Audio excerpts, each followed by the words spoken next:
Olá, eu sou a Fabiana Escaranzi e hoje teremos mais uma conversa com essas mulheres responsáveis por grandes operações no setor logístico brasileiro. Elas têm em comum o fato de terem sido as primeiras lideranças femininas a estarem em espaços antes apenas ocupados por homens. E hoje são gestoras responsáveis por áreas muito complexas e exigentes que impactam milhares de pessoas em uma carreira brilhante e com muita história para contar. Elas são as mulheres que movem a logística brasileira.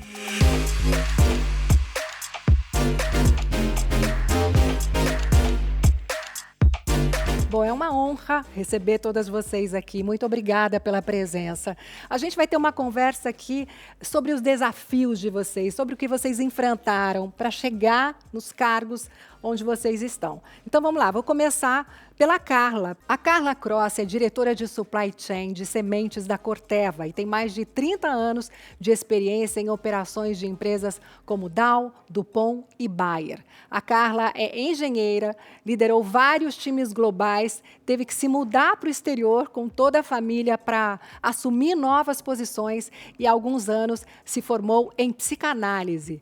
Carla, obrigada, é um prazer ter você aqui. E você começou na Dow, sua carreira, através de um programa de cotas para mulheres. Eu gostaria de saber de você, assim, se até hoje isso funciona muito bem, né? Ter essa diversidade, entrar por esses programas como você entrou para chegar onde você chegou. Quando eu entrei como estagiária, era um programa de cotas, mas não chamava nem programa de cotas naquela época, mas era um programa onde a empresa intencionalmente foi às faculdades procurar por engenheiros, porque eles não tinham representatividade de mulheres, né? Então nem chamava cotas. Eu já tinha feito várias entrevistas e eu não passava nas entrevistas porque é mulher, não vai trabalhar numa operação com um monte de homens. Então, eu sempre fui boa aluna e quando eu chegava para fazer a entrevista, os outros passavam e eu não passava. E aí, intencionalmente, eu conseguia a posição, né, porque a empresa estava buscando mulheres, e eu era a única mulher na minha sala, então não tinha muitas outras também mulheres para serem escolhidas. Então, para mim, foi muito bom essa forma de entrar. Eu acredito muito nas cotas. Eu ainda acredito que para você conseguir diversidade dentro das empresas, a gente tem que intencionalmente buscar essas representatividades, né? Então, mulheres pretas, mulheres trans, né? A gente precisa que as empresas tenham uma intencionalidade, porque eu acho que ainda a gente tem uma diferença. Algumas empresas estão mais adiantadas do que outras, mas eu acho que ainda, eu acredito no processo de você ser intencional na busca, e é claro, não é só a busca pela busca, mas a busca por pessoas que tenham qualidades técnicas, tenham qualidades de gerenciamento, ou aquilo que você estiver buscando especificamente, não é só pelo fato de ser mulher, né? Acho que ninguém quer estar em alguma posição pelo fato de ser mulher, a gente quer estar na posição porque a gente mereceu a posição, porque a gente tem competência para assumir aquela posição. Então, eu acredito que é uma forma dessas mulheres, e foi a forma que eu encontrei, de mostrar a minha capacidade, a minha competência ao longo do tempo. E aí, às vezes, esses números são tão díspares que a gente realmente precisa, né, de um incentivo, assim, né? Para que aquela mulher depois cresça e prove que ela merece estar ali, né? Que ela tem o espaço para mostrar competência. Então, legal. E temos aqui também a Geisa Frey, que é diretora de Supply Chain da Martin Brauer e que tem uma carreira de muito sucesso no varejo nacional, já tendo passado pelo Walmart, Pão de Açúcar, Carrefour, Unilever e Mercado Livre. Geisa, obrigada por você estar aqui com a gente. Eu ia perguntar se você gosta dessa rotina frenética, eu acho que você vai responder que sim, mas a pergunta difícil para você é como é que você consegue desligar e desacelerar dessa rotina tão frenética de exigências que você tem? Nos últimos anos, Fabi, para mim, para eu conseguir zerar a mente, né, porque a gente tem um pensamento muito acelerado com relação ao trabalho, escola das filhas, família, e é muito difícil equilibrar tudo isso. Eu me encontrei no esporte. Então, hoje eu velejo, já velejava desde criança, sou nordestina, então tinha mais oportunidade lá. Aqui em São Paulo, como eu não tenho tanta oportunidade, eu faço triatlon. E ali, normalmente, o começo é muito difícil, né? É sofrido, porque você está cansada, está cheia de coisa para fazer, uma agenda cheia, mas depois você vai liberando e aí vai se encontrando um pouco. Então, para mim, o momento de me desligar um pouco é sempre no esporte. Só no triatlo? Um momento de descanso dela, meninas. Vocês viram que a régua ficou alta pra gente aqui no esporte. Fica difícil competir com você. Olha, o meu time até fala, quando é a próxima prova para você treinar mais um pouco e vir menos aqui? Bom, temos aqui também a Josi Romero, que é vice-presidente de Supply Chain da Natura, onde ela está há 15 anos, foi a primeira mulher a ocupar um cargo no comitê executivo da empresa. Ela também teve uma longa e importante carreira na Unilever, sempre liderando operações de enorme complexidade no Brasil e no exterior. Josi, uma alegria você estar aqui junto com a gente, e você foi a primeira mulher do comitê executivo da Natura. E hoje, a maioria das mulheres desse grupo, quer dizer, a maioria são mulheres nesse grupo, né? Exato. Como é que você se sente tendo sido precursora desse movimento aí? Bom, antes de mais nada, eu me sinto muito bem de estar com vocês aqui hoje, né, podendo ter esse momento de inspiração e discussão. Então, essa é a história da minha vida, né, Fabi? Eu tenho mais de 30 anos de carreira, 2/3 da minha carreira eu fui a única mulher na maioria dos espaços, das reuniões, dos espaços de decisão. E na Natura eu tive o privilégio de, nos últimos 10 anos, acompanhar essa revolução, né? Eu fui a primeira, depois vieram outras companheiras, e hoje a gente tem a alegria de ter mulheres como líderes, como vice-presidentes, em áreas que não são óbvias no mercado, que são ocupadas por homens no mercado. Então, a gente tem a nossa CFO, a financeira, mulher, né? Eu com supply chain, a nossa jurídica, a nossa CIO de tecnologia, né? Fora o grupo de marketing e o grupo de RH. Então, é uma alegria, é um case, porque assim, são 10 membros, sendo 6 mulheres. Então, e essa representatividade, ela não é só nesse nível. A gente tem 51% de todos os cargos de liderança, diretores acima, ocupados por mulheres. Que legal. Em todas as áreas.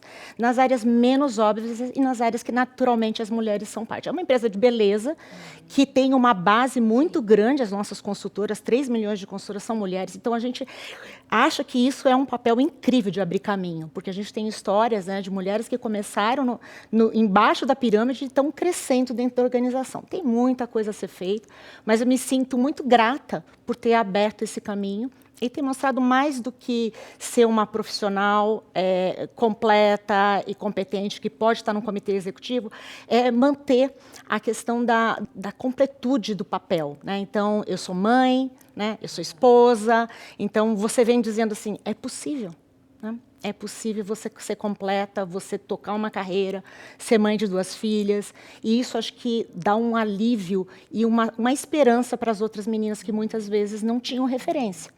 Eu não tive referências femininas. Eu tive que buscar minhas referências nos homens, meus pares, e nos homens, né, e na minha família.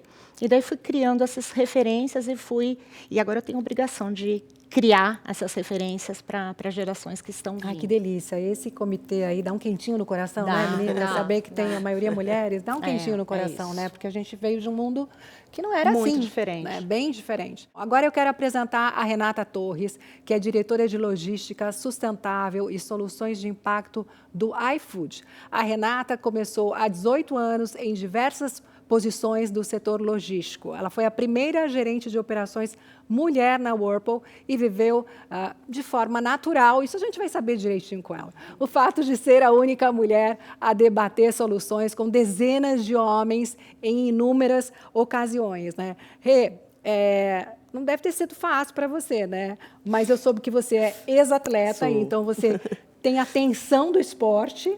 E eu queria saber o que é mais difícil, a tensão do trabalho ou do esporte, e o que se assemelharia a uma medalha de ouro no esporte, na sua profissão?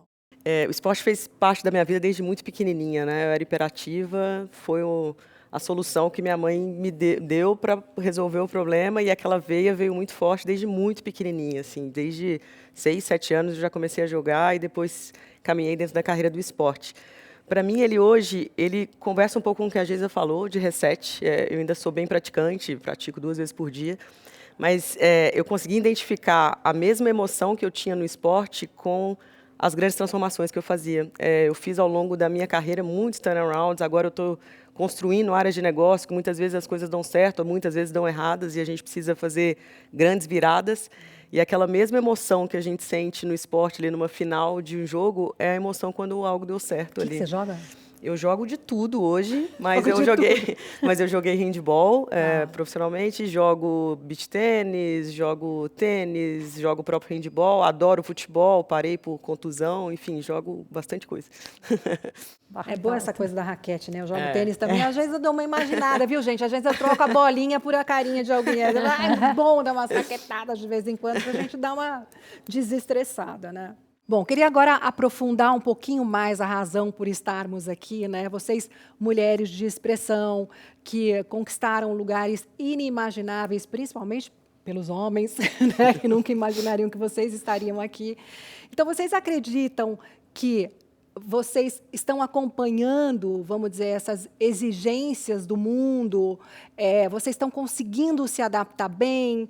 Ou essa nova geração que vem já está vindo com o pé na porta e vocês estão acompanhando meio de longe? Vocês estão muito próximas? Como é que está isso para vocês? Como é que é isso para vocês? Eu acho que depende muito hoje da empresa e da rede de apoio, né? Eu costumo falar assim, por exemplo, a Josi deu um excelente exemplo da Natura. Existem algumas empresas que dão a rede de apoio e isso acontece de uma maneira natural e fluida, né? E existem algumas empresas que tratam mais na teoria, mais na prática, como é um ambiente mais complexo para a mulher, distância, né? A parte geográfica mesmo, vamos colocar assim, e conciliação com a rotina, normalmente é mais difícil. Então, a gente tem que pensar nas empresas e, de fato, como a Carla falou, a gente ser intencional, né? E viabilizar. Eu acho que é viabilizar essa situação, na minha visão. Eu acho que tem um fator adicional que proporcionou uma qualidade muito grande, que é a do trabalhar híbrido e home office. A partir do momento que abre-se uma oportunidade, quando é possível, né, dependendo do que é a função, e eu acho que para grande parte das funções isso é possível, pelo menos por uma parte do tempo, te gera uma qualidade de tempo, de não deslocamento e de conseguir gestionar outras coisas, que é muito comum dentro da rotina da mulher, dentro da casa, dos filhos, enfim, do papel que a mulher normalmente assume, que acho que muda muito a forma de você conseguir, ao mesmo tempo que se doa para o trabalho, também ter mais qualidade e conseguir fazer parte das coisas em casa e desenvolver os seus outros papéis. Mas tem muitas empresas agora que têm exigido essa volta para o presencial, né? Porque as pessoas não têm a mesma produtividade, digamos assim. Você acha que não? A gente testou isso bastante no iFood e não conseguiu diagnosticar falta de produtividade. Pelo contrário, a gente acabou seguindo pelo modelo híbrido, mas a gente também identificou que quem vai ao escritório pelo menos uma vez por semana tinha resultados melhores. Então, tem um meio do caminho entre 100%, na nossa visão, né, entre 100% remoto e o modelo híbrido. Eu já vi bastante gente perdendo gente boa por uma questão de ter que ir todos os dias da semana num escritório, ou numa operação, ou numa fábrica, dependendo do que é. Claro, respeitando as particularidades, né? Se você é um operador numa fábrica, você não tem como ser 100% remoto, mas a gente acompanhou bem esse movimento de perda de talentos mesmo, porque a pessoa tinha que ir 100% do tempo fisicamente em algum lugar. Eu acho também que, durante a pandemia, né, a nossa área aqui não parou. A gente pode ter ficado algum dia de home office, mas assim, a operação, o fluxo físico do país não parou, né? Todo mundo falava do digital, mas o produto não tem teletransporte. Né? O produto precisa chegar na casa do consumidor, né? A loja precisa estar abastecida. Então, as fábricas não pararam, os centros de distribuição não pararam. Né? No nosso caso da Natura, as nossas revendedoras são 3 milhões, não pararam. Então, tem uma característica de quem trabalha na logística, está 24/7. E não é uma coisa fácil, você tem que gostar. Né? Porque você tem que gostar um pouco do que as meninas falaram, você tem que gostar daquele ritmo, né? E é importante que a gente entenda, né? O híbrido, e nós na Natura também temos o híbrido, né? Ele não é para todas as pessoas. Né? E a gente viaja muito também, porque a gente tem uma questão geográfica. Né? Então, as condições que a empresa tem que colocar para que as mulheres continuem na empresa e possam subir os degraus, e isso eu observei claramente nos últimos 10 anos, é que você dá exemplos claros para as meninas que é possível elas terem uma vida completa sendo uma profissional. Porque o que existia, principalmente nas meninas mais jovens que eu acompanhei, era assim, Se eu quiser crescer, eu não posso engravidar. Se eu quiser crescer, não posso me casar. Se eu quiser... E, na verdade, isso é um baita de um problema que a gente coloca na cabeça, né? Você tem escolhas a serem feitas, né? E as escolhas têm que ser feitas com base no seu pupurri de coisas que você quer fazer na sua vida. Então, muitas vezes a gente se deparava com mulheres que saíam depois da licença maternidade porque realmente não aguentavam. E daí que a gente começou a incentivar a questão do berçário dentro da empresa. Então, cada um dos problemas que a gente incentiva com propostas de como garantir que as mães tragam seus filhos. Hoje, inclusive, os pais trazem os filhos na nossa empresa, até 3 anos de idade. Então, imagina, que delícia, né? Eu não tive isso. Eu falei que se eu tivesse tido isso, eu tinha tido 5 filhos. Eu tive só 2. Né? Mas se eu tivesse acesso a um berçário, eu teria tido mais. Né? Então, eu acho que assim, são poucas empresas ainda que fazem isso, mas eu acho que há uma esperança de a gente conseguir, né, com as mulheres ocupando essas posições, com a sensibilidade de olhar em volta e falar, por que essas pessoas não estão crescendo? Porque, geralmente, as empresas têm muitas mulheres na base da pirâmide e isso não se reverte na liderança. Então, a gente tem que entender por quê, né? Às vezes, elas realmente não querem, às vezes, elas estão realmente tendo que fazer uma escolha muito difícil. E tendo que renegar ou deixar para trás um pedaço da vida pessoal. A gente vai falar mais sobre isso daqui a pouco, sobre renúncias e escolhas, que é uma pergunta bem difícil para vocês, e a gente se aprofunda mais nisso, que eu acho que é uma grande questão mesmo. Quer acrescentar Não, alguma mas coisa, só Carla? complementando um pouco o que elas falaram, eu acho que esse equilíbrio, né, do híbrido, né, do que funciona, tem uma pegada diferente para a mulher.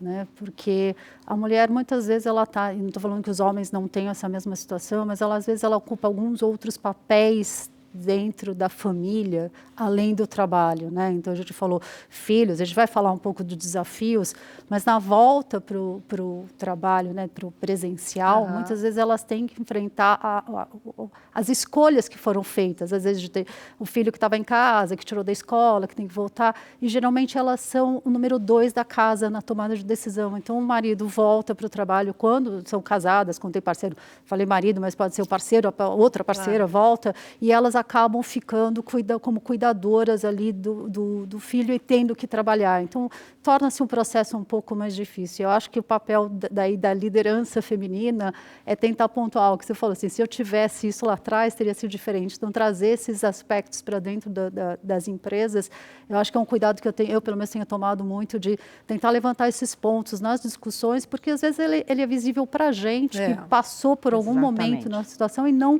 necessariamente para os homens, porque eles às vezes saíram e não tiveram nem que pensar sobre isso, né?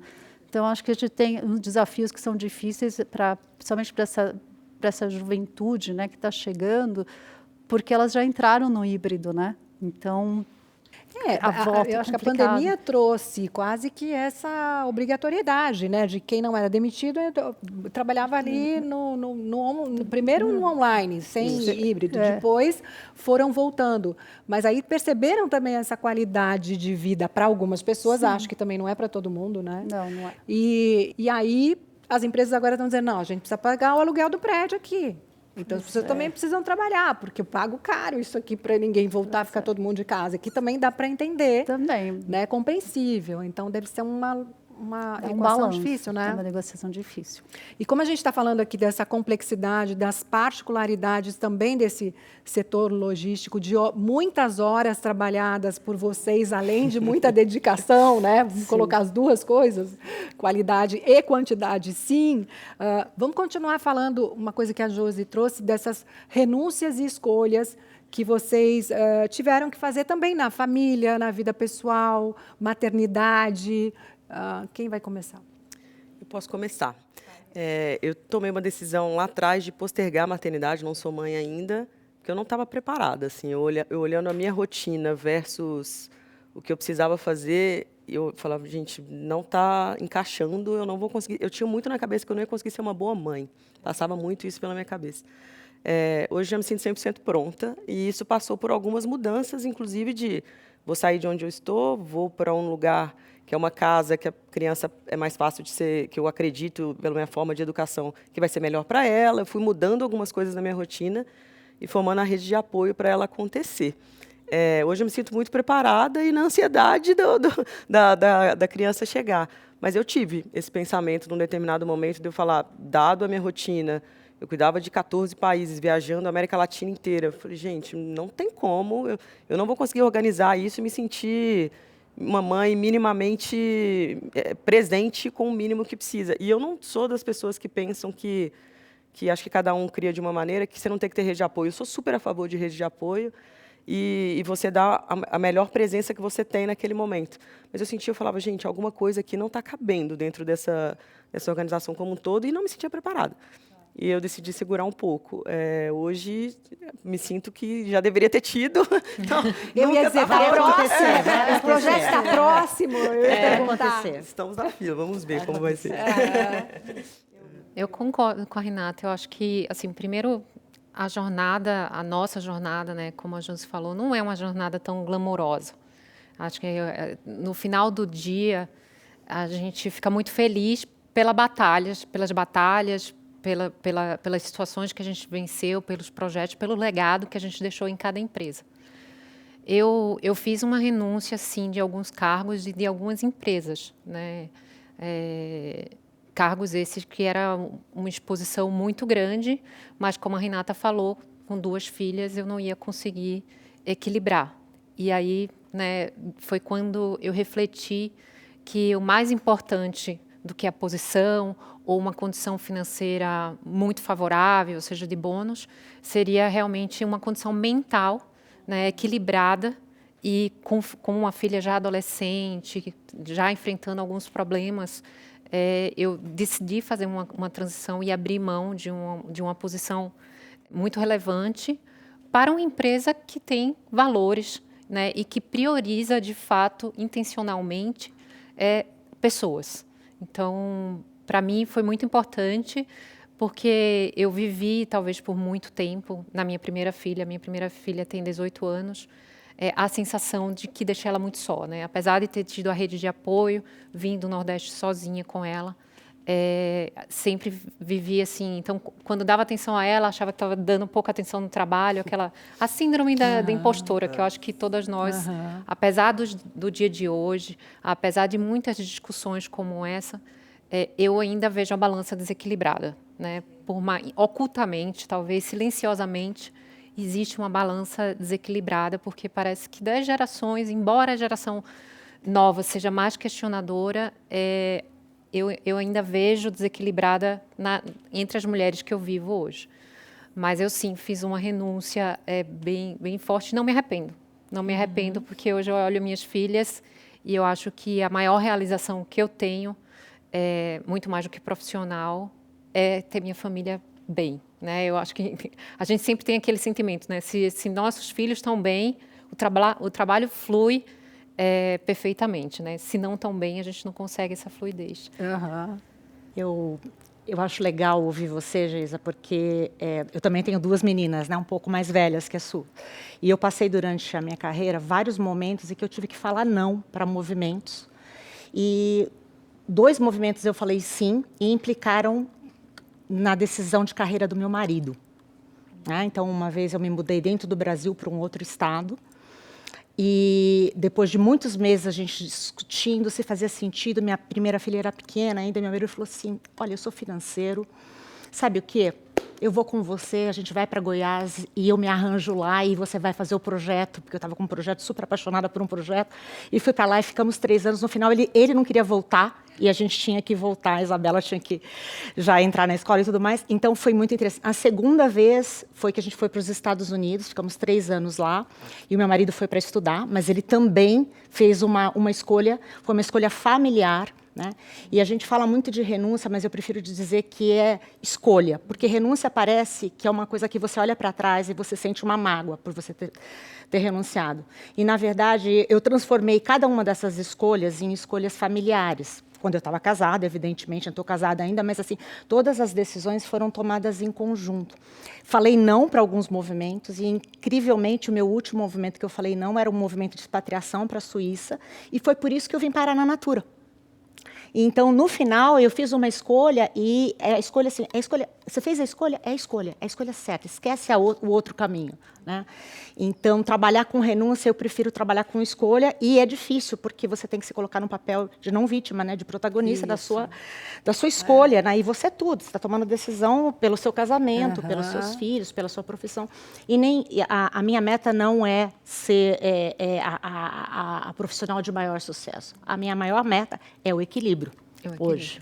Ser feliz em todas as dimensões e ver minhas filhas, ver meu marido, ver minha mãe agora, que também é uma filha para mim, nesse equilíbrio total dos papéis. E isso é muito difícil. É muito difícil. E a gente ter essa consciência de que a gente vai derrubar alguns pratinhos, às vezes na vida pessoal. Perfeição não existe.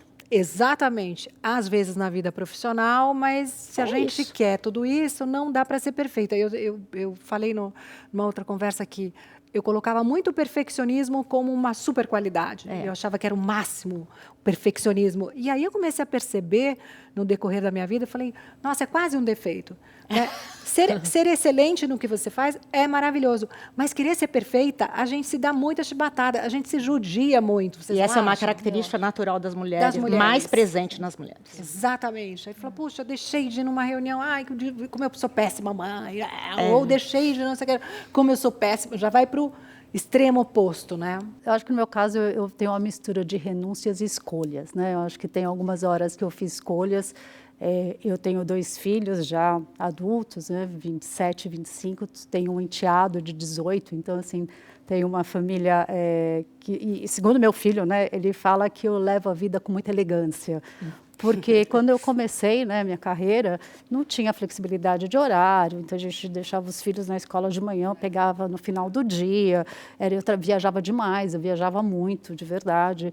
Cheguei a ser transferida por um short assignment de chegar todo dia, 5 horas da tarde, voltava do trabalho, ligava a tela e fazia lição de casa com eles na mesa, para que eles pudessem ter um pouco da presença da mãe. Depois fui despatriada, levei os filhos juntos, então a gente está sempre fazendo escolhas de família, né? Então eu falo assim, a gente leva, mas tem um impacto na família, né? E quando você faz essas escolhas, por mais certeiras que sejam, e às vezes passado o tempo, você veja o benefício do que foi aquela sua escolha, ela sempre teve uma renunciazinha, por exemplo, assim, meus pais, né? Eu fui viajar, meu pai não estava tão bem de saúde, depois eu voltei, porque eu falei assim, não quero estar longe desse momento, porque eu falei assim, eu posso perder algo que eu não quero. Então, em alguns momentos você tem, eu tive uma transferência para Paris, né? Eu fui morar, cheguei a ficar lá em Paris durante quase 1 ano e decidi não morar lá, porque eu tinha acabado de me separar e não queria ficar longe dos meus filhos, né? Então, tem horas que são escolhas, são horas que são renúncias, mas eu acho que, assim,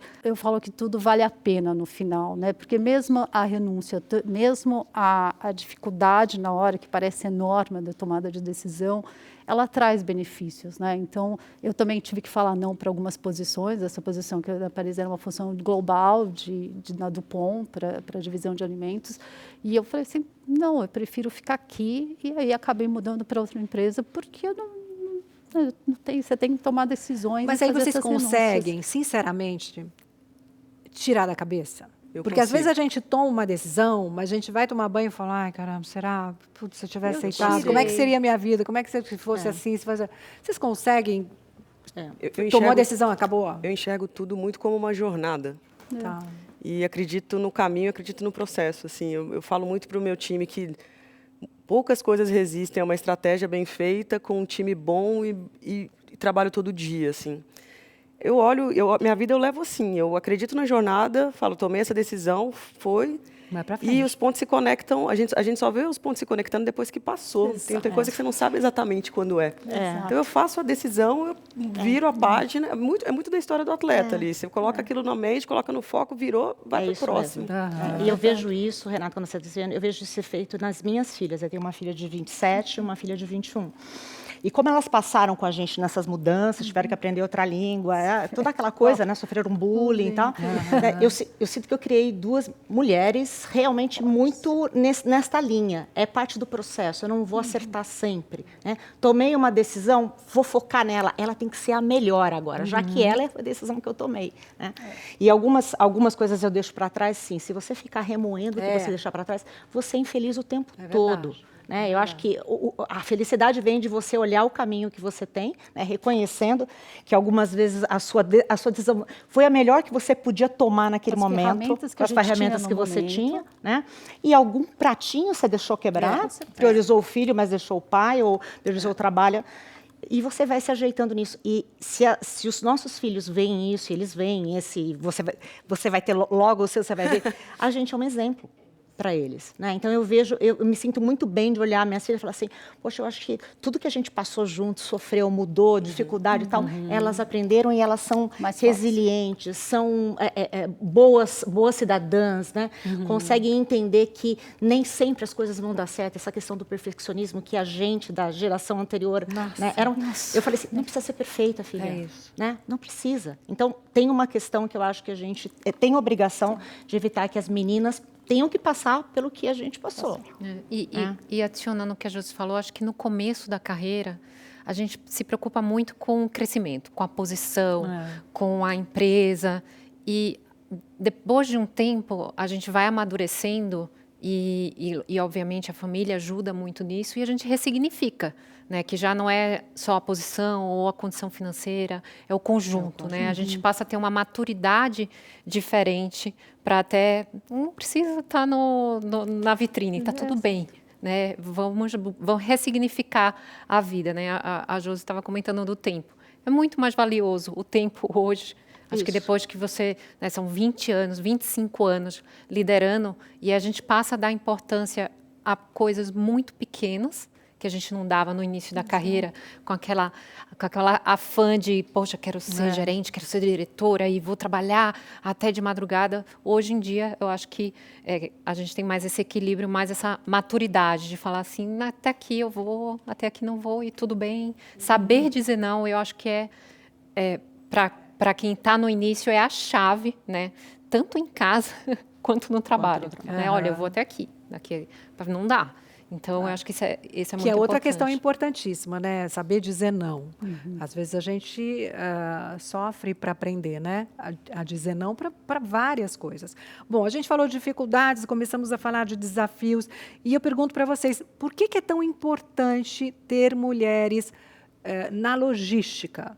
Bom, eu posso começar aqui e falar assim. Primeiro, para representatividade, né? Poder olhar e falar, tem alguém. Quando eu entrei, não tinha ninguém.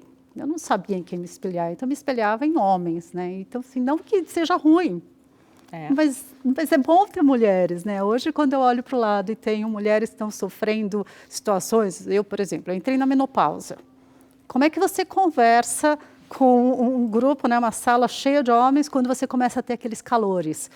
Se tivesse uma sala mista, não conversa, você vai no banheiro. Está tudo bem, entendeu? Assim, a gente tenta, assim, então, é um detalhe muito pequeno, numa situação muito peculiar de mulher.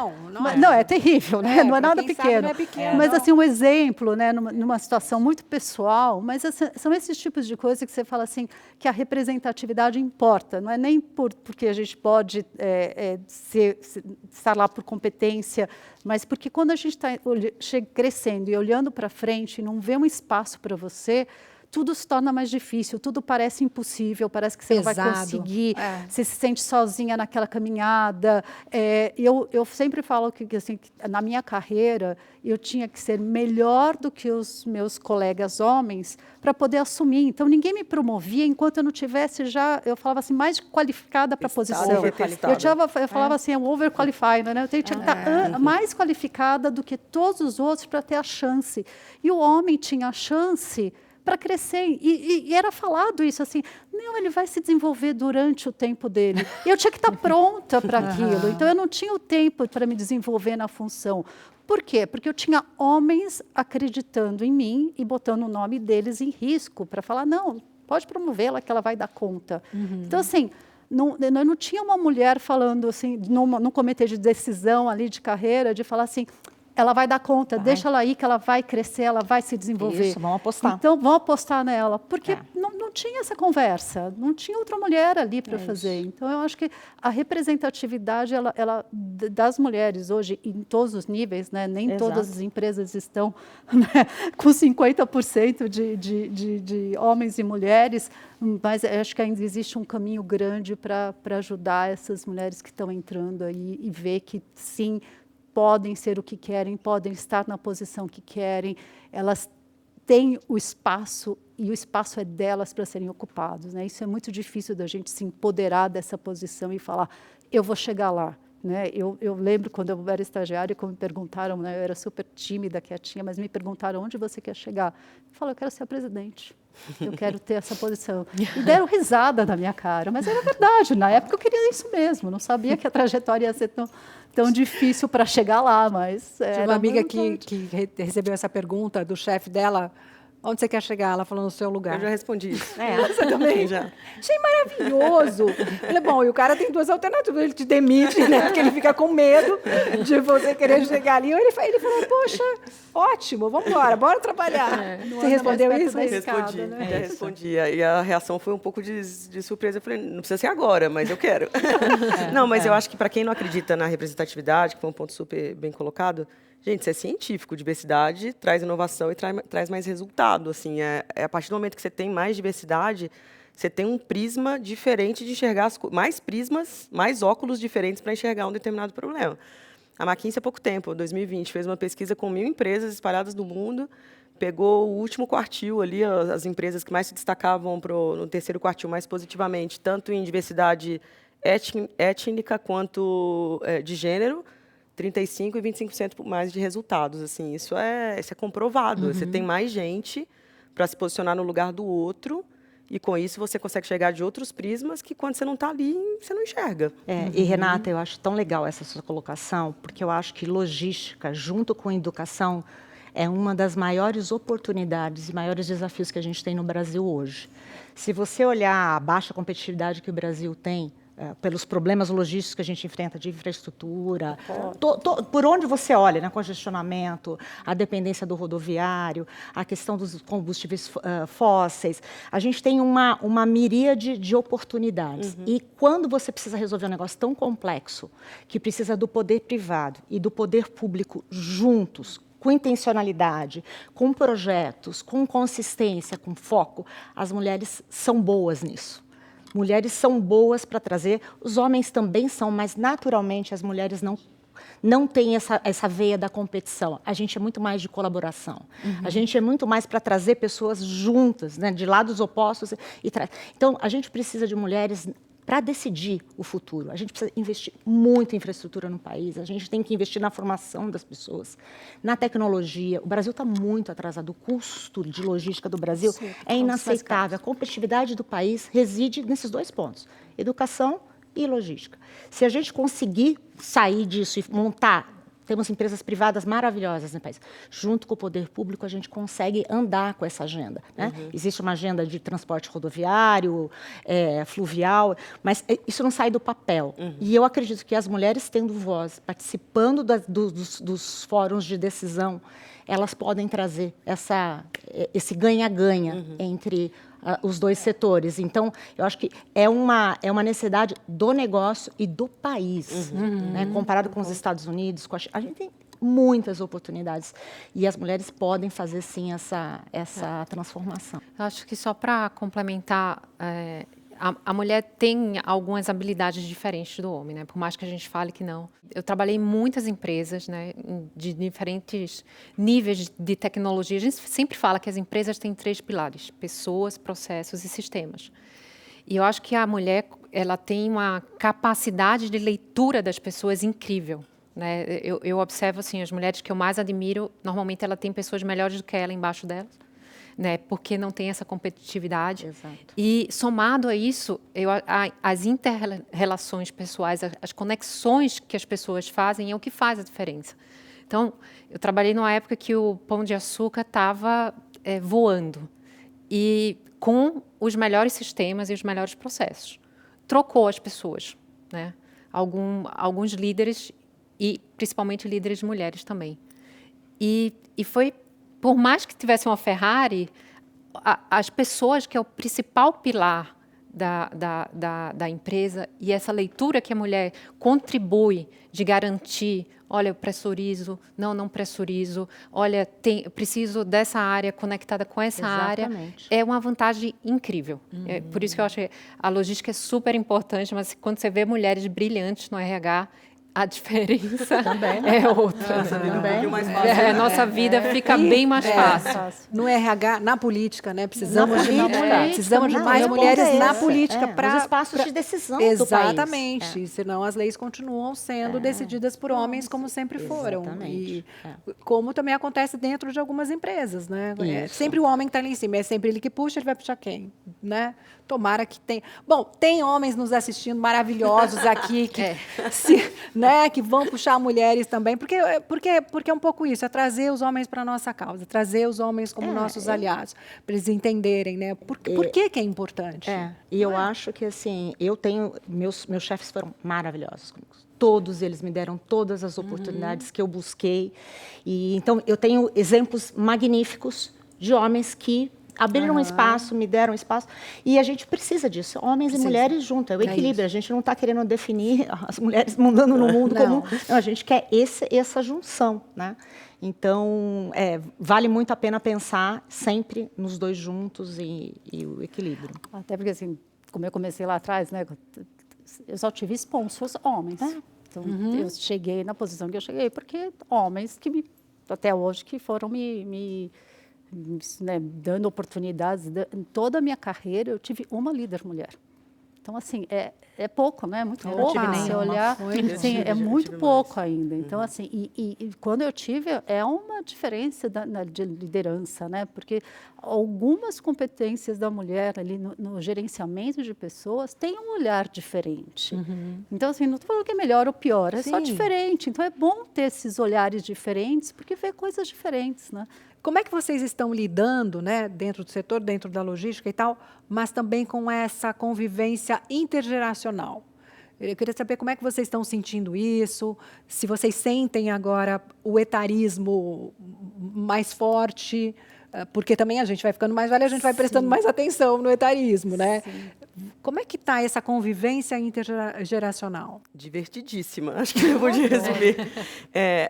Eu tenho mais convivência, eu estou no digital tem 5, 6 anos, né? Então tem muita gente jovem e eu vejo vantagens na nova geração, assim, a forma como eles caminham com propósito e coisas que agregam. Mas eu também não consigo ver só o trabalho sendo feito só com essa direção. Também precisa de resiliência e precisa de experiência. Então, assim, o mix dessas qualidades entre gerações, para mim, é o balanço entre as coisas. Porque na hora que tem uma crise muito grande ou na hora que você precisa fazer uma mudança muito grande e que algo deu errado, a resiliência é muito importante. A vivência, e aí, a vivência é muito importante.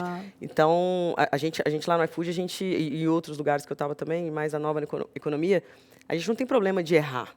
É zero isso. E isso é muito o contrário de tudo que a gente foi educado ao longo da vida inteira.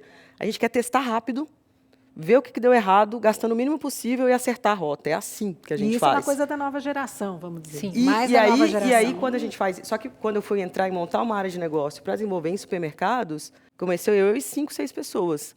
Eu não trouxe 5, 6 pessoas. Eu trouxe um que era o expert em categoria de líquida, trouxe um outro que era expert em operação, eu trouxe 4, 5 pessoas. Eu falei, olha, você vai no digital, eu vou te ajudar e suportar nas coisas que precisam. A gente não vai ter resposta para tudo e eu preferi trazer pessoas que eram pilares de gente que tinha um conhecimento e que tinha o comportamento para conseguir se adaptar. E aí, na hora que o negócio começou a entrar, a gente começou a trazer o restante do público como um todo. Então, assim...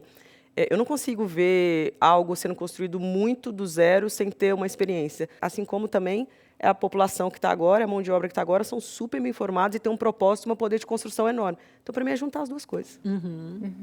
Concordo. Eu acho que eu vejo a nova geração de maneira muito positiva para ser disruptiva, né? Como é uma geração que tem muita informação, questiona e tem menos filtro.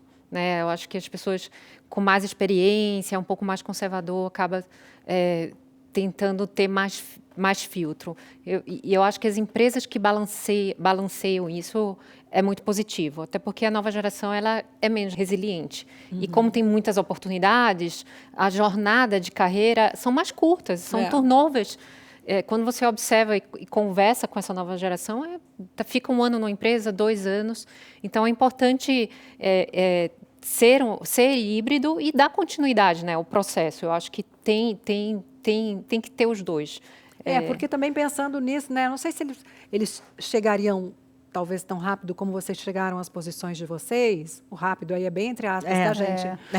São 20 anos e tal, mas eu estou dizendo, se não tivessem tanta resiliência, se também não tivessem ouvido e falado, bom, ao invés de eu responder, deixa eu ficar quieto, ir para casa, choro no chuveiro e amanhã, outro dia, vamos embora.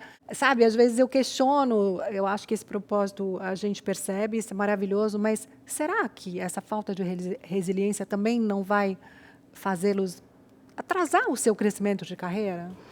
Eu acho que depende do ambiente que eles estão. Por isso, quando a gente fala do trabalho híbrido, de trabalhar alguns dias no escritório, alguns dias fora, eu acho importante para a nova geração, é muito importante ter a convivência nos espaços onde você vive a cultura da empresa, onde você fala de inovação, onde você faz essas trocas, né? Então, por isso, quando a gente contratou estagiários e trainees durante a pandemia e colocava essas pessoas no trabalho online, as pessoas demoraram mais porque elas não conviviam, né? Elas não aprendiam, porque elas são uma esponja, né? Então, está no ambiente, você faz a junção, faz grupos ali de várias áreas, as pessoas aprendem muito rápido. Então, por isso que eu ainda acho que o híbrido é uma solução boa, porque você mantém as pessoas, né, com essa troca. E na Natura, por exemplo, no meu board, eu tenho, entre o mais novo e a pessoa de mais experiência, tenho 30 anos de diferença. Eu tenho pessoas de muitas gerações diferentes. Então, geração, gênero... Então, isso tudo faz com que você tenha um time muito mais resiliente, porque você está sempre se adaptando, né? A hora você usa mais a força de um, a hora você usa mais a força do outro. Então, isso faz muita diferença. Eu acredito muito no que a Geisa e a Renata mencionaram sobre essa junção e o equilíbrio entre a resiliência que as pessoas mais maduras têm com essa capacidade de inovar, de questionar sem filtro do mais jovem. E eu acho que assim, eu acredito muito na diversidade, né, de trabalho junto, de trazer, né? Eu acho que quando eu entrei no mercado de trabalho, também falava, nossa, está entrando diferente, já não trabalha com as 8 horas que eu trabalhava, vai ficar mudando de empresa mais de uma vez, assim. Então, assim, acho que cada geração vai trazendo as suas características como um todo. Mas eu acho que agora é uma geração que está vindo junto com toda a parte de inteligência artificial que vai dar uma mudança tão grande, que eu falo assim, né, quando eu escuto por aí, eu penso assim, vai ser uma revolução tão grande, como se fosse quando teve o surgimento da eletricidade, né, de luz, quando apareceu uma coisa assim. Nós ainda vamos sofrer, acho que, uma viravolta com essa nova geração muito maior do que essa que está entrando agora. E alguns de nós ainda vamos estar no mercado de trabalho e tentando acompanhar. Então, está mais perto da geração que está entrando agora, tentando entender o propósito deles, o que eles estão vendo, é uma necessidade para o seu desenvolvimento profissional. Então, como é que eu busco sempre oportunidades, eu chamo o pessoal para tomar café da manhã, depois eu almoço com grupos diferentes para tentar entender o que eles estão buscando. Então, eu estou tentando buscar a sabedoria deles, que eu não tenho essa visão, não tenho a forma de enxergar. E, às vezes, eles fazem alguns comentários e eu paro e falo, nossa...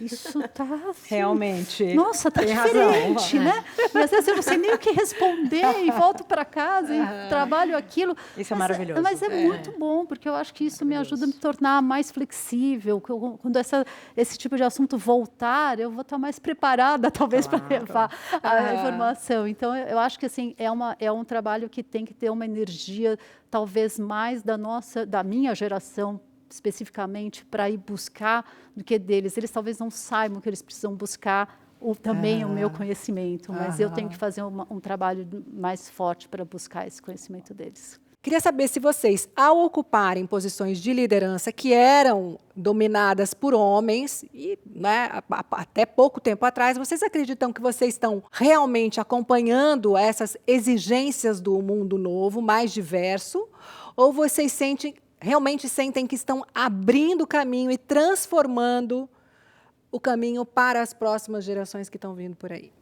Eu acredito que a gente esteja abrindo o caminho, né? Eu acho que ainda há uma necessidade de muita insistência, né? Porque, embora tenha a teoria, né, da representatividade,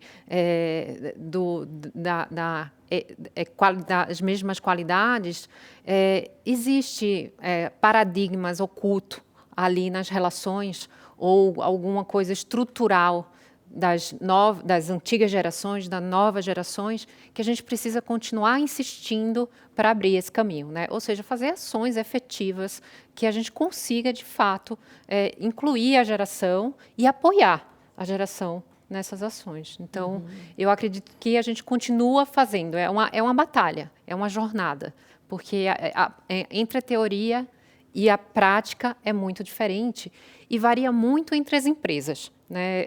Existem empresas que realmente colocam pessoas em primeiro lugar, né? Então, existem empresas que falam isso, mas não praticam, né? A gente fala walk and the talk. Então, como eu já vivi as duas e hoje eu estou numa empresa que realmente, tanto que a Josi comentou, né? Os cargos mais importantes são de mulher. Né? Eu sou a primeira mulher diretora de operações lá e agora contratamos mais uma mulher. Então, ainda há uma insistência muito grande de fazer uma ação e ter isso na prática. Né? Não, eu vou muito do independente do espaço, entra e faz.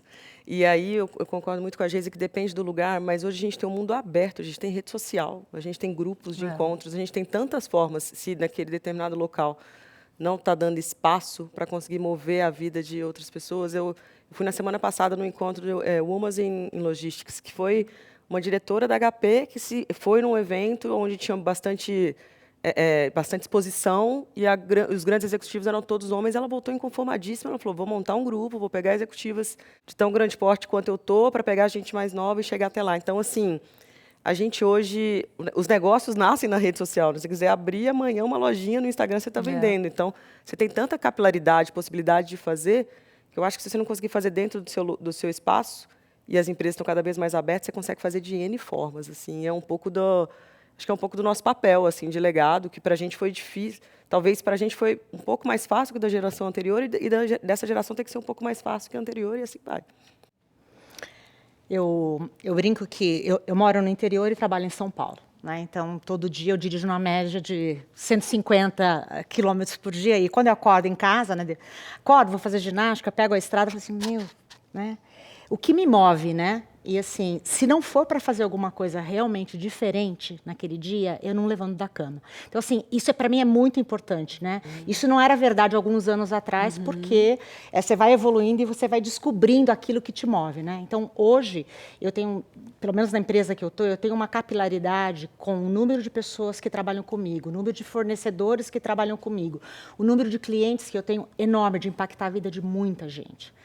Então, se eu acordar com essa vontade, com essa capacidade, eu sei que no final do dia eu vou ter impactado que seja uma pessoa. Né? E eu sei que parece um pouco romântica essa conversa, mas ela é importante, ela é propósito. Né? E quando as coisas estão difíceis, eu volto sempre para aquilo que eu faço todo dia. Né? E a logística na Natura, assim, o supply chain inteiro, é muito o fluxo do produto. Né? E tem muita gente que trabalha para chegar um produtinho lindo lá na loja, na sua casa. Né? E geralmente são pessoas muito simples, que precisam muito do que elas estão falando. Então, eu me movo através disso. Eu acho que as novas gerações vão passar por dificuldades, mas muito menores do que a gente passou. E eu me sinto na obrigação de abrir esse caminho. Então, a resposta para a sua pergunta, eu acho que a gente está abrindo o caminho. Né? A transformação é o que me move. Né? Eu não sei se a gente olha o antes e depois, a gente vê uma transformação. Acho que falta muita coisa para a gente ver um depois ainda, principalmente no Brasil, onde a gente vê assim, puta, a transformação da logística realmente aconteceu, a gente conseguiu olhar o social, o ambiental, o econômico, que realmente são uma referência. Falta muito, mas eu acho que com essas mulheres aqui, eu acho que a gente consegue ambicionar isso. Então, acho que estamos numa jornada de transformação, mas ainda abrindo caminho, né? Estamos no meio da mata, abrindo ainda caminho para que outras venham e que tenham mais facilidade, mais velocidade para chegar em posições melhores e de mais influência que a gente, porque você falou, a gente influencia a empresa. A gente precisa ter mulheres no governo, a gente precisa ter Precisa mulheres ter mulheres decidindo na as leis. política, com certeza. E é isso que eu acho que a gente tem que lutar ainda, falta isso. Só complementando um pouco o que vocês falaram, né? A gente está abrindo caminho, mas eu acho que até pelas falas que a gente viu aqui, a gente está abrindo caminho de forma diferente. Então, quando você falou que o espaço era ocupado por homens, eles também estavam abrindo o espaço da logística no Brasil, só que com um olhar, com uma forma. As mulheres agora estão se juntando e abrindo o caminho, mas de uma forma diferente. Eu acho que a gente tem algumas competências como empatia, colaboração, que trazem essa abertura de forma distinta.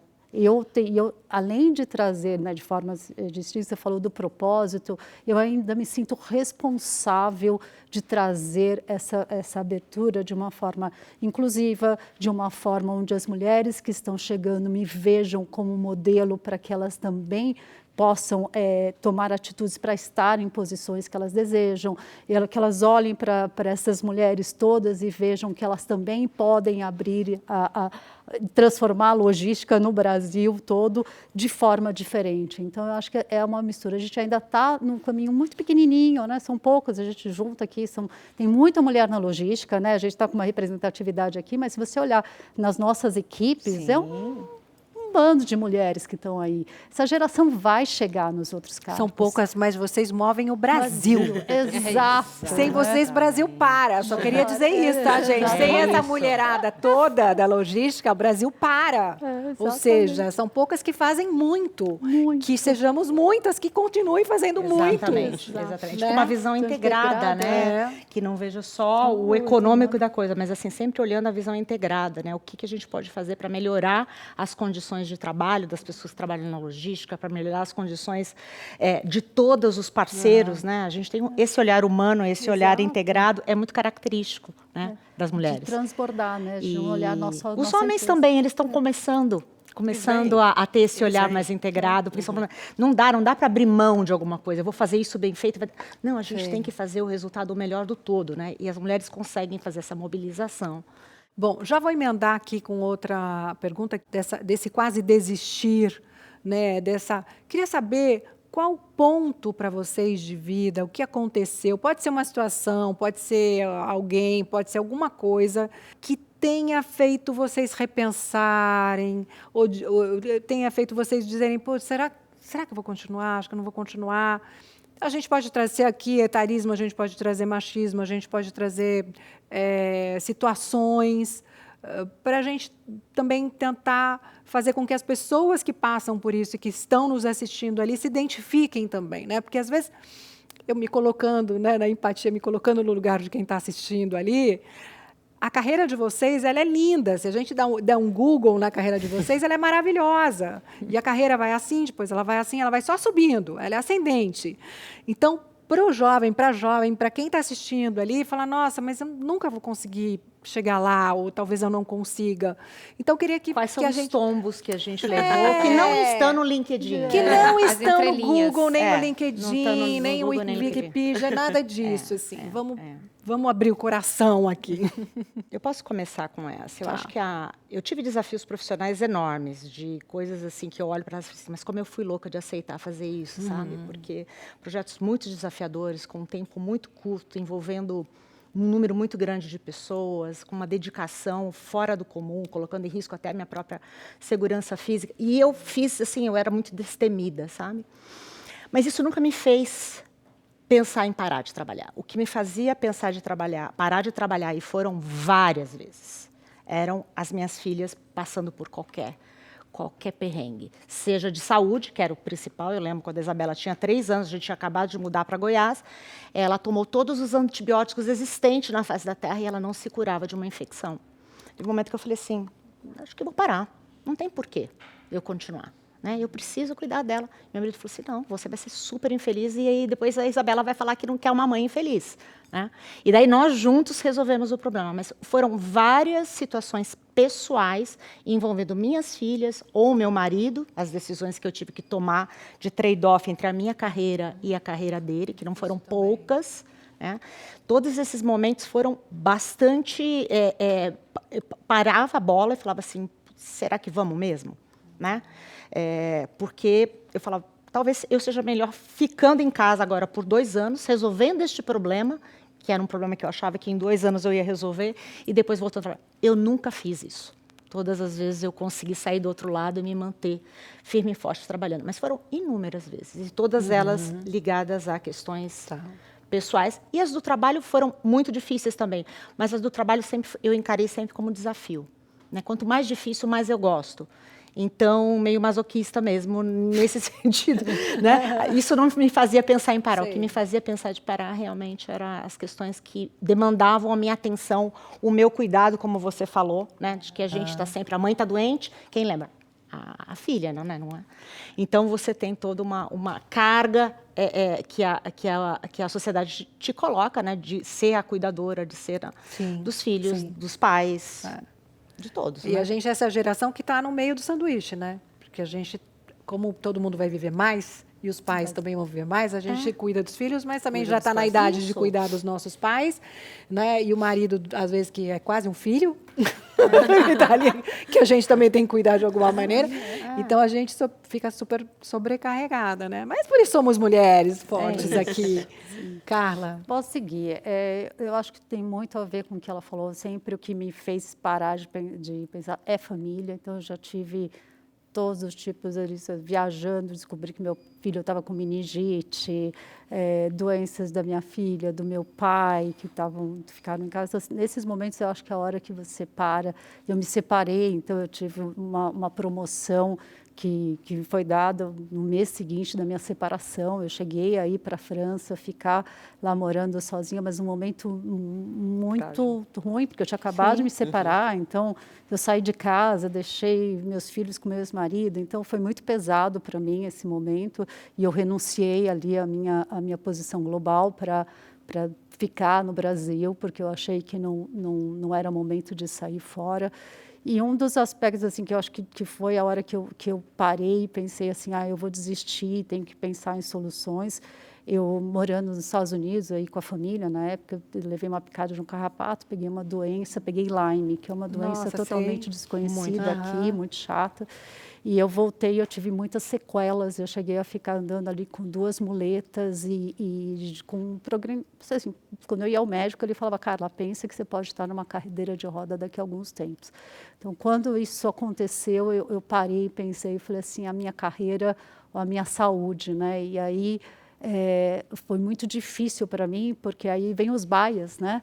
Porque eu sempre trabalhei em grupos de diversidade, de inclusão, e aí sempre trabalhei em networks, e já tinha trabalhado, inclusive, em network PCD, e eu descobri que eu tinha um bias de achar que eu era menos qualificada porque eu estava com um problema, que eu me tornei deficiente, eu tenho uma deficiência física hoje. Então, eu me coloquei numa situação de, realmente, um bias, mas eu achei que eu estava menos qualificada porque eu estava com uma deficiência. E aí, que também me ajudou muito a pensar como tratar isso, ajudar outras pessoas, né?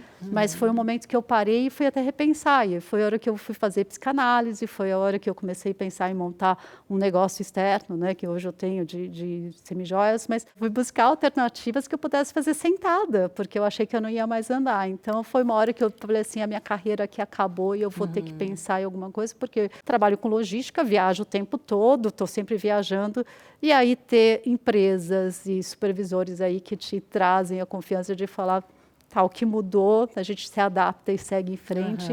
E depois disso eu ainda troquei de empresa 2 vezes, assumi cada vez cargos maiores, consegui um tratamento aí que estabilizou o processo. Então, eu acho que esse foi o momento que eu parei e pensei. Então, também relacionado... Bonita história. Obrigada por ter compartilhado tanta coisa. Acho que foi o momento que eu parei. E aí que o meu filho falou que eu levei tudo com muita elegância. Porque eu acho que, assim, andando de muleta, e até como mulher, né? Você se coloca, assim, não só menos competente, mas menos bonita também, né? Que é muito feio de falar, né? Hoje, olhando para trás, mas foi uma realidade. E ele tem razão, teu filho tem razão. Obrigada. Eu vou muito nessa linha de, quando a gente olha o filme, né, vê o início, quando vê a foto, né, vê o início e vê o fim, acha que, mas tem muita coisa que dá errado no meio. E eu busco muito mente forte para acreditando na jornada. Mas teve um ponto específico que eu estava refletindo agora que me parou. Foi numa empresa específica que começou a acontecer coisas que esbarravam nos meus valores. E E aí, quando começa a entrar em conflito de valor e conflito ético, para mim é uma coisa de senso de justiça. Conflito de valor e conflito ético é um negócio que eu não permito não lidar. Não tem negociação. Não tem negociação. E aí chegou num determinado momento que eu falei, bom, ou essa determinada pessoa vai sair daqui que eu não enxergava, ou eu vou sair porque eu não vou conviver com esse tipo de coisa, e eu acabei tomando a decisão de sair. E não me arrependo nem um minuto, muito pelo contrário, porque eu acho que tem coisas de princípio que você não pode passar por cima de jeito nenhum. Mas eu lembro que foi muito difícil, porque já era uma posição muito alta, e aí você lidar com conflitos ou coisas que esbarram perto de um assédio é muito difícil. Porque você fala, tá bom, eu vou denunciar num canal de conduta, tá, mas eu vou denunciar no canal de conduta, todo mundo no mercado vai saber o que está acontecendo, porque essa pessoa conhece a pessoa A, B, a C, a D. Então, não é algo trivial, dependendo do nível que você está, para você saber lidar com aquilo. E eu lembro que para mim foi bem difícil, mas depois acabou dando tudo certo. Para mim tem um híbrido aqui, um pouco do que a Renata falou e um pouco do que a Josi falou. A minha filha mais velha teve uma doença muito severa, né, onde precisava foi depois da pandemia, que eu tivesse muito presente em casa, né, ela teve um quadro depressivo muito complexo.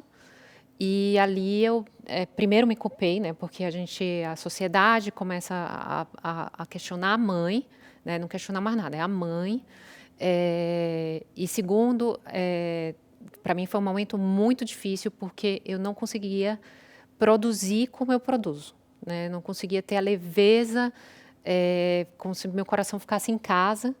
E a diferença que eu tive foi no apoio do meu líder, né? Eu compartilhei com ele essa vulnerabilidade, disse que em alguns momentos eu tenho que correr em casa, etc. E ser mais flexível, né? Porque eu sempre fiquei responsável por operações.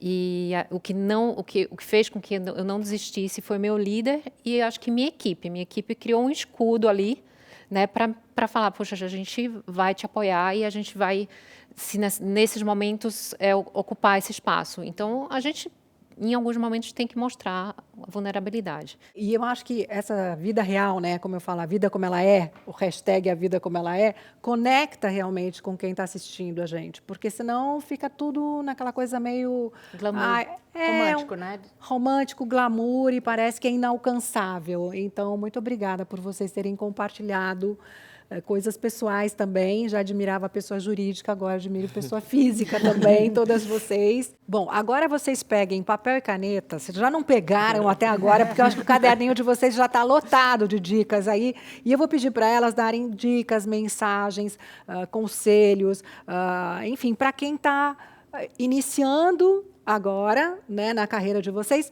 ou que vocês pensassem no eu de vocês lá atrás, começando mesmo no início de carreira, né? Quais as dicas, conselhos, mensagens, o que vocês diriam para essas pessoas? Quer começar por aqui agora? Vou começar pela Carla. Tá, começo. Eu acho que, eu acho que eu tento me colocar, de alguns anos atrás, o que eu gostaria de ter escutado, né? Então, eu acho que aquela coisa assim, de sim, você é capaz, você vai conseguir, teu espaço é teu, né? Vai ser difícil, vai ser uma longa jornada, mas eu, né, confio em você e eu acho que você pode chegar lá. Eu tive isso muito dos meus pais, talvez na empresa você não tenha tanto, né? Eu, quando fui fazer engenharia, meu pai falou, que legal, quando eu cheguei, eu falei assim, pai, só tem eu de mulher nessa aula. Você esperava o quê, filha? Então, foi mais ou menos o que ele falou, mas eu não tinha essa noção na época. E ele falou assim, isso é um problema para você? Eu falei, não. Então, ele falou assim, então, segue. Então, acho que esse buscar quem te suporte, buscar sua rede de apoio é muito importante. Então, acho que se eu tivesse que falar busque sua rede de apoio. Ninguém faz nada sozinho. Você não vai crescer sozinho. Você não vai se desenvolver sozinho. Você precisa ter alguma rede para conseguir se desenvolver. Estude muito. Esteja sempre atualizada. Sempre busque conhecimento. Eu acho que é através do conhecimento que a gente consegue um desenvolvimento maior. Construa seu network. Ter o network é muito importante, desde o início de carreira, mantenha, faça isso como parte do seu dia a dia, desenvolva um network, coloque as suas prioridades, né? Eu falo, escreva suas prioridades de vida e coloque elas em primeiro lugar, porque a decisão de assim, quando ter filho ou não, era uma prioridade de vida para mim. E às vezes, se você passar, talvez, no caso de mulheres, a gente tem um reloginho biológico que às vezes não funciona da forma que a gente quer. Então, coloque suas prioridades de vida. Apesar de que hoje temos o congelamento de óvulos, não, né? temos Também adoção, é uma outra possibilidade, ou adoção, a gente pensa mais nessas Mas é isso que eu falei, todas. coloque a sua prioridade de vida e tome decisões para que ela seja Lá atrás, feita né? lá atrás, né? Para que não chegue lá na frente, seja tarde demais. Bom, eu vou passar né? para outra, porque a Carla vai escrever um livro sobre isso, só a Carla. Tem mais não, senão ela não vai... é copy-paste, porque ela Eu posso adicionar. Eu, assim, sendo bem transparente, né? Teve muitos momentos de vida que eu pensei em desistir, né? Seja por uma situação muito difícil, sei lá, um ano que estava fazendo um IPO e que eu estava trabalhando 7x24 e minhas filhas estavam doentes e meu marido, eu só falava para ele assim, só não me trai, porque, por favor, eu vou chegar em casa. E eu acho que esses momentos que você chega porque todas nós já chegamos em momentos de crise, de achar que não vamos dar conta, né? Então, temos os nossos momentos de cansaço. Não somos aquelas guerreiras eternas, né? Tem momentos que a gente, né, roda gigante. De repente, o carrinho está lá embaixo. Acho que é um momento de parar, olhar para dentro e se cuidar, né? A gente estava falando ali no almoço de saúde mental. Acho que a Fabi trouxe esse tema.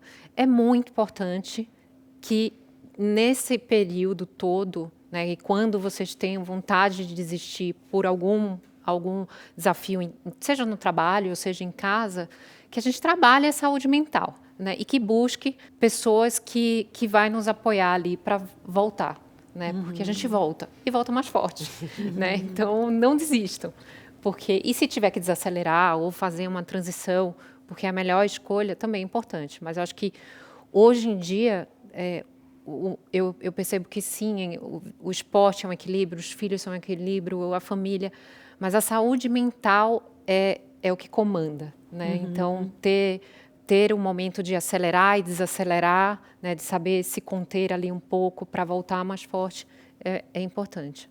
Apesar de que a gente estava falando ali também sobre esses pilares, né? Porque o esporte também ajuda na sua saúde mental e ajuda você a produzir mais. Os pilares, na verdade, dessa medicina do estilo de vida que a gente chama. Exato. Que é o sono, que é uma alimentação, que é a atividade física, que é como mas como você lida com o estresse no dia a dia, porque a gente sabe que o estresse crônico é péssimo, né? Agora, o estresse dali do dia a dia te dá um gás, é até positivo, né? Rê, continua. Todos os pontos que a Carla colocou, eu me vejo muito e daria esse conselho. Aprofunda nos temas, estuda, busca um mentor, network. Talvez eu adicionaria ali, trabalhe a sua comunicação e sua exposição, que é um ponto que no meio do caminho, se você perde, você acaba 100% focado no operacional, as pessoas não te enxergam em outra posição. Mas eu acho que um conselho que eu daria para mim mesma era, curte a jornada, que é uma coisa que eu aprendi agora mais de uns anos para cá. E às vezes a gente põe um nível de cobrança que você não curte o que você está fazendo ali. E às vezes não vai dar 100% certo, vai dar 90% e 10% você vai corrigir. Curte a jornada. Eu acho que era esse o conselho que eu daria para mim, para a Renata, e principalmente de alguns anos nós atrás. mulheres, porque o que a gente faz de errado, a gente fica ruminando. E o que a gente faz certo, a gente faz check. E nem comemora, não celebra, nem nada, Parece né? que é obrigação, né? Acertar é obrigação. Né? Então, a régua muito alta, ela é complicada para a gente, né? E a gente faz isso com a gente e faz isso com os filhos também. Então, eu me vejo fazendo isso e falando, não preciso fazer isso. Né? Ela já está ali, né? Então, eu acho que curtir a jornada é um negócio que eu hoje falaria para mim há 30 anos atrás. Vá mais à festa, vá lá, saia com todo mundo, não fica estudando até tarde, né? Você vai conseguir, você é dedicada, né? Se não foi pelo lado B, vai pelo lado A, né? Então, eu acho que é muito mais sobre esse equilíbrio que eu acho que quando eu olho para trás agora, eu fui muito focada, muito dedicada. E eu não me arrependo disso, mas eu acho que tem um equilíbrio na jornada para você curtir, que faz com que você também tenha essa vontade, né, de contar a tua história, o que você passou. e de fazer com que as pessoas vejam que é legal a jornada, né? Porque senão fala assim, é maçante, não venha trabalhar em logística, não. Você trabalha 24/7, você não dorme, depois tem os filhos. Não, gente, é legal, você tem que gostar, né? Eu amo o que eu faço e eu acho que as minhas filhas escolheram seguir a profissão que elas estão escolhendo escolher, que é parecida com a minha, porque elas viram quão feliz e quão realizada, né, eu fui, mesmo nos dias que eu estava mais louca, descabelada com elas, né? Elas viram isso. Então, você descobrir qual é o teu talento, aquilo que te move, faz toda a diferença. Às vezes a gente é muito dura com a gente mesma, né? É isso. Muito é dura. isso. Para mim, esse é o segredo, autoconfiança e foco. E aqui a gente finaliza esse segundo programa com essas mulheres tão potentes que atualmente representam a logística brasileira e estão aí abrindo caminho para uma nova geração de lideranças femininas que está chegando por aí. Então, eu quero agradecer cada uma de vocês pela disponibilidade de estarem aqui nessa conversa, pela generosidade de trazerem tantas vivências, tantas experiências de vocês. Para mim, foi um prazer estar aqui e acredito que para quem está assistindo e está preocupado com o futuro da logística no Brasil, fiquem calmos, porque com essas mulheres aqui não vai ter problema. Vai dar certo ou vai dar certo. E para vocês que acompanharam a gente até aqui, um beijo e até a próxima. Tchau.